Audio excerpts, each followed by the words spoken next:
കുഴപ്പമില്ല, ബാക്കി കാര്യമൊക്കെ ഞാൻ നോക്കിക്കോളാം. ശരി. ആനയോ ഈ വേഷത്തിൽ ഓഫീസിലേക്കാ? തമാശ വേണ്ട. എത്ര നാളെ ഞാൻ ദാസനോട് പറയുന്നു എന്റെ അപ്പനെ വന്ന് കാണണമെന്ന്. ദാസൻ അപ്പനെ ചെന്ന് കാണാത്തോണ്ട് ഏതോ ഒരു പണച്ചാക്കിന്റെ കൂടെ എന്നെ പറഞ്ഞു വിടാനുള്ള പുറപ്പാടാ. അതിനിപ്പോ ഞാൻ എന്ത് ചെയ്യാനാ? എന്ത് ചെയ്യാനാന്ന് എന്നോട് ചോദിക്കാ? എത്രയും പെട്ടെന്ന് ചെന്ന് എന്റെ അപ്പന്റെ അടുത്ത് കാര്യങ്ങൾ തുറന്നു പറയണം. അത് മാത്രം മതി അപ്പന്. I can't afford to lose you. എടാ ഉണ്ണി, ഞാൻ എന്ത് പറയാനാ? എനിക്ക് അവിടെ അപ്പന്റെ മുമ്പിൽ പോയി നിങ്ങളുടെ മോടെ ഇഷ്ട കല്യാണം കഴിപ്പിച്ചു തരണം എന്നൊക്കെ പറയാനുള്ള ചങ്കൂറ്റമില്ലടാ. നിനക്കിപ്പോ എന്താ വേണ്ടേ? അവളുടെ വീട്ടിൽ പോയി അവളുടെ അപ്പനെ കാണണം, നിന്റെ കല്യാണ കാര്യം അയാളോട് സംസാരിക്കണം, അത്രയല്ലേ ഉള്ളൂ. ആ കാര്യം ഞാൻ ഏറ്റു. എടാ, ബ്രാഞ്ച് ഓഫീസിൽ പോയി ഡീറ്റെയിൽസ് എടുക്കാൻ സൂപ്രണ്ട് പറഞ്ഞപ്പം ഏതൊരു കമ്പ്യൂട്ടർ എക്സ്പെർട്ട് മിനിമം 5 ദിവസം എടുക്കുന്ന കാര്യമാണ് ഈ ഉണ്ണി വെറും മണിക്കൂർ കൊണ്ട് ചെയ്തു തീർത്തേ. പിന്നെ അല്ലേ നിന്റെ ആനക്കാര്യം. ബേഷ്, ആൺകുട്ടികളായാൽ ഇങ്ങനെ വേണം. എനിക്കിഷ്ടമായി. ഒരു ചെക്കനുമായി ഇഷ്ടത്തിലാണെന്നും അവന് മാത്രമേ കെട്ടൂന്നും പറഞ്ഞ് നടക്കുന്നതല്ലാതെ അവൻ ഇത്രമാത്രം യോഗ്യനാണെന്ന് അവൾ എന്നോട് ഒരിക്കലും പറഞ്ഞിട്ടില്ല. അയ്യോ, ഞാൻ വരണമല്ലോ, അതല്ലേ അതിന്റെ ശരി. എന്തൊക്കെയായാലും എന്റെ മകൾക്കുള്ള തന്റെ ഇടവും ഓപ്പണിംഗ് ഹാർട്ടും എന്റെ ഭാവി മരുമകനും ഉണ്ടല്ലോ. അയ്യോ അങ്ങളെ, അതല്ല ഞാൻ. ഒന്നും പറയണ്ട, എല്ലാം കൊണ്ടും നിങ്ങൾ തമ്മിലേ നല്ല ബെസ്റ്റ് ചർച്ചയാ. ഞാനത് പറയാൻ തുടങ്ങായിരുന്നു. ഞാനൊരു തികഞ്ഞ ഗാന്ധിയനും ദൈവവിശ്വാസിയാ. ദൈവത്തിന് എന്നെ വലിയ വിശ്വാസമില്ലെങ്കിലും എനിക്ക് അങ്ങനെ വലിയ വിശ്വാസമാണ്. മോനും അങ്ങനെ തന്നെ ആകണം. പണ്ട് കുണ്ടറപ്പള്ളിയിലെ കുനിഞ്ഞ പ്രാർത്ഥനയ്ക്കിടയിൽ എനിക്കൊരു വെളിപാടുണ്ടായി. എന്ത്? എന്റെ മകളെ കെട്ടുന്നവൻ ഒരു കോടീശ്വര പുത്രനായിരിക്കുമെന്ന്. ഇനി പറ, മോൻ ഏത് കുടുംബത്തിലെയാ? മോന്റെ അപ്പന്റെ പേരെന്താ? അതിപ്പം അപ്പന്റെ പേര് ഈ കണ്ടോ, അപ്പനോടുള്ള ബഹുമാനം കൊണ്ട് പേര് പോലും പറയാൻ മടി. സാരമില്ല മോനെ, പേടിക്കാതെ പേര് പറഞ്ഞോ. അതല്ല അങ്ങളെ, പേടിക്കാതെ തുറന്നു പറ. അപ്പന്റെ പേരെന്താ?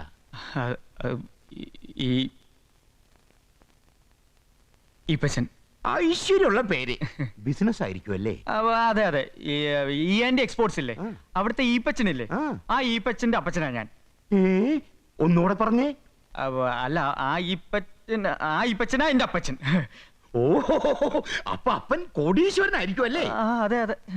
ആ മറിയേ, ഇനി ഒന്നും ആലോചിക്കാനില്ല, വേഗം പുറപ്പെടാം. ഇപ്പൊ തന്നെ നമുക്ക് പോയി ഈപ്പച്ചനെ കണ്ട് കാര്യങ്ങൾ ഉറപ്പിക്കാം. അതാ അതിന്റെ ഒരു രീതി, അല്ലയോ ദാസ?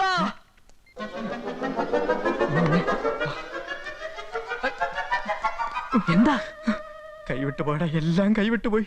നിന്റെ പ്രേമവും പൊളിയും നമ്മുടെ ജോലി തൊലയും. അയ്യോ, നീ എന്തേ പറയുന്നേ? ആ വക്കച്ചന്റെ അടുത്ത് നിനക്ക് വേണ്ടി കാര്യം സംസാരിക്കാൻ പോയപ്പം ആനയുടെ കാമുകൻ ഞാനാന്ന് അയാളെ തെറ്റിദ്ധരിച്ചു. അപ്പനാരാന്ന് അയാള് ചോദിച്ചപ്പം ഞാൻ ഈ പച്ചനാണെന്ന് പെട്ടെന്ന് പറഞ്ഞു പോയടാ. എന്റെ അമ്മ എന്നെ ഒന്ന് കൊല്ലാനായത് അങ്ങനെ ഇങ്ങോട്ട് കെട്ടിയെടുക്കുന്നുണ്ട് മുതലാളിയെ കണ്ട് സംസാരിക്കാൻ. ഇനി മുതലാളിയുടെ കാല് പിടിച്ചാലേ രക്ഷയുള്ളൂ. മുതലാളി, മുതലാളി, ഈ മാസത്തെ ക്യാഷ് ഫ്ലോ വെച്ച് നോക്കുമ്പോൾ mister Unni and Das company financially ഭയങ്കര ടൈറ്റിലാണ്. ബട്ട് ഈവൻ ദോ അയ്യോ മുതലാളി, ഞങ്ങളുടെ സിറ്റുവേഷൻ അതിലും ടൈറ്റ് ആണ്. ഒരു ആപ്പിൾ ചാടിയപ്പോ ഞാൻ അറിയാതെ സാർ എന്റെ അച്ഛനാന്ന് പറഞ്ഞു പോയി. What nonsense are you talking? വിവാഹം കഴിക്കാത്ത ഞാനൊരു അപ്പനാണെന്ന് അറിയുമ്പോ ഈ ലോകം എങ്ങനെ ഞെട്ടുമെന്ന് എനിക്ക് ഊഹിക്കാനേ കഴിയുന്നില്ല. ഈവൻ ദോ അതല്ല, ഒരാൾ ഇപ്പൊ ഇങ്ങോട്ട് വരും, അത് വരുമ്പോ മനസ്സിലാവും. അതുകൊണ്ട് മുതലാളി കുറച്ചു നേരം ഇവന്റെ അപ്പനായിട്ട് ഒന്ന് അഭിനയിക്കണം. സാധ്യമല്ല. നിങ്ങൾ നിങ്ങളുടെ സീറ്റിൽ പോലും ജോലി ചെയ്യൂ. മുതലാളി പ്ലീസ്, ഒരു തവണ ഒന്ന് അപ്പനായിട്ട് പറ്റുമോ? പറ്റില്ല എന്ന് പറഞ്ഞാൽ പറ്റില്ല. അയ്യോ പറ്റും. സോപ്പിടരുത്. പറ്റില്ല എന്ന് പറഞ്ഞാൽ പറ്റില്ല. Please go. ഇവിടെ സാർ ഇവന്റെ അപ്പനായിട്ട് അഭിനയിച്ചില്ലെങ്കിൽ ഒരു ബെൽറ്റ് ബോംബ് കിട്ടി ഞാൻ ഇവിടെ വന്ന് കുനിഞ്ഞൊരു ഷേക്ക് ഹാൻഡ് തരും. Very good. ആരാ വരുന്നെന്ന് അറിയില്ലല്ലോ. അപ്പനായിട്ട് അഭിനയിക്കുക എന്നെ. അപ്പനെങ്കിൽ അപ്പൻ, രണ്ടിലൊന്ന് അറിഞ്ഞിട്ട് എന്നെ ബാക്കി കാര്യം. Yes, come in.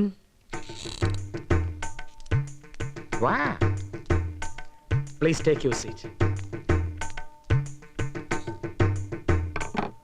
May I come in please? ആരാ മനസ്സിലായില്ലല്ലോ. ഞാൻ ഭാവി മരുമോളുടെ അപ്പച്ചൻ വക്കച്ചൻ. ഇതെന്റെ സ്വന്തം ഭാര്യ മറിയാമ്മ. എന്താ? അപ്പോ മോൻ കാര്യങ്ങളൊന്നും പറഞ്ഞില്ലല്ലേ? ഇല്ല, പറഞ്ഞിട്ടില്ല. എങ്കിൽ ഞാൻ തന്നെ പറയാം. ഈപ്പച്ചന്റെ മോനും എന്റെ മോളും തമ്മിൽ നല്ല ബെസ്റ്റ് ചർച്ചയാ. ചേർച്ചയോ? എന്ത് ചേർച്ച? തമാശ കള ഈപ്പച്ച. ഈപ്പച്ചന്റെ മോനെ കൊണ്ട് ഞങ്ങളുടെ മോളെ കെട്ടിക്കാൻ ഞങ്ങൾക്ക് രണ്ടാൾക്കും മനസ്സമ്മതമാ. ഓ, അതാണോ കാര്യം? മനസ്സിലായി ഇപ്പം മനസ്സിലായി. എങ്കിൽ പിന്നെ സ്വത്തുക്കളുടെ കാര്യമൊന്ന് പറയൂ, എനിക്ക് കേൾക്കാൻ തുടക്കമായി. ഓ അത്രയ്ക്ക് അധികമൊന്നുമില്ല. ഒരു 2000 ഏക്കർ ചെമ്മീൻ കെട്ട് അത്രേ സ്ഥിരമായിട്ടുള്ളൂ. ഓ 2000 ഏക്കർ ചെമ്മീൻ കെട്ടോ? എവിടെയായിട്ട് ഒരാ കെട്ട്? Tell me where that ket is. നമ്മുടെ പടിഞ്ഞാറ് അറബിക്കടലില്ലേ, അതിന്റെ അവിടുത്തെ ഒരു 16 കിലോമീറ്റർ ഉള്ളിലോട്ട് മാറി. ഓ 16 കിലോമീറ്ററേ ഉള്ളൂ. അപ്പൊ വളരെ അടുത്താണല്ലോ. ബോട്ടിൽ പോവല്ലേ? അല്ല ഇപ്പൊ പോയാൽ നമുക്കൊന്ന് കാണാൻ പറ്റുമോ? പിന്നെ കാണാൻ പറ്റുമല്ലോ. എന്നാലേ ആധാരം കൂടി എടുത്തു. ആധാരം ഇവിടെ തന്നെ ഉണ്ട്. ഒന്ന് ഒത്തു നോക്കാലോ. കടകളില്ലാന്ന് ഞങ്ങൾക്കൊന്ന് ബോധ്യപ്പെടണ്ടേ? ഇപ്പൊ ബോധ്യപ്പെടുത്തി തരാം. പെങ്ങളെ അല്പം നേരത്തേക്കൊന്ന് ക്യാബിന് പുറത്തേക്ക് ഇരിക്കുവോ? ഞാൻ എന്റെ സ്വത്ത് വിവരങ്ങളൊന്ന് വിശദമായിട്ട് പറഞ്ഞ് മനസ്സിലാക്കി കൊടുക്കട്ടെ. ഒന്നും മനസ്സിലായില്ലെന്ന് തോന്നുന്നു. മറിയപ്പോ ചിലപ്പോൾ അവൾ എങ്ങനെയാ? കഷ്ടം.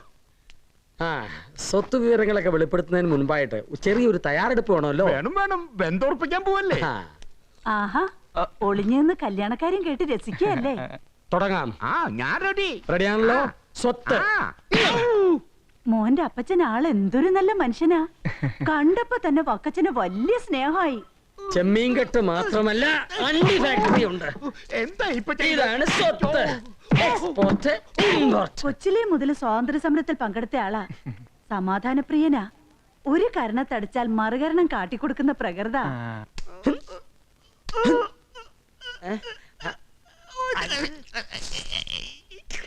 സ്വത്ത് പറയിപ്പിച്ച ഇനി എന്തെങ്കിലും അറിയണോ?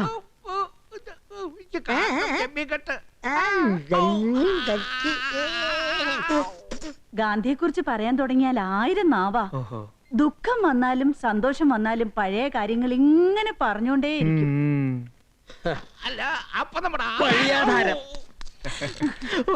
എന്തായി ഈപ്പച്ചൻ എന്തു പറഞ്ഞു? നല്ല മനുഷ്യൻ, നല്ല ആരോഗ്യം. ഗാന്ധിയൻ വടിയില്ലാതെയല്ലേ അടിച്ചത്?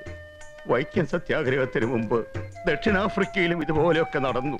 നല്ല മനുഷ്യൻ ഗാന്ധിയൻ വടിയില്ലാതെയല്ലേ അടിച്ചേ? നിങ്ങൾ എന്തായി പറയുന്നേ?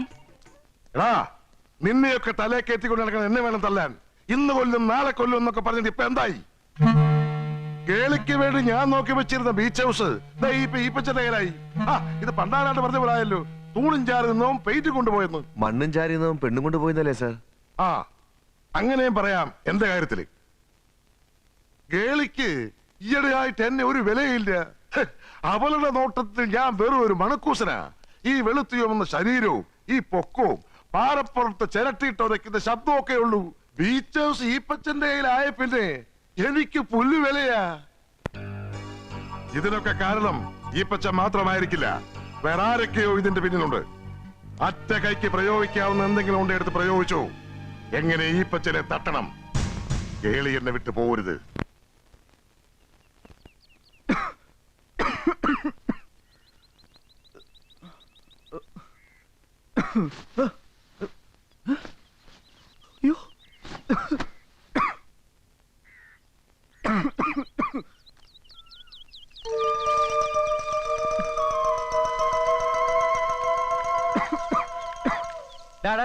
എന്താണ് ഇത്? Hello, good morning. Good morning. നിന്റെ ഒരു അവധി ദിവസം പോലും കിടന്നുറങ്ങാൻ സമ്മതിക്കില്ല അല്ലേടാ? പുകച്ച് പുറത്ത് അടിക്കാനുള്ള പരിപാടിയല്ലേ? അയ്യോ, ഇത് കുട്ടമ്പിള്ള പറഞ്ഞേട്ടാ. എന്ത്? തീയിട്ട് പുകച്ചാലേ അകത്തല്ല ക്ഷുദ്രജീവികൾ പുറത്ത് ചാടുന്ന. എടാ നീ ഇന്ന് നിന്റെ വാല് മുറിച്ചിട്ട് ബാക്കി കാര്യമുള്ളൂ. ആരാടാ ക്ഷുദ്രജീവി? കൊച്ചാണെന്ന് ഞാൻ നോക്കൂല, വെച്ച് കീറിഞ്ഞ. എന്നാലും ഒന്ന് കാണട്ടെ. താങ്ക് ഇരിക്കേ. എടാ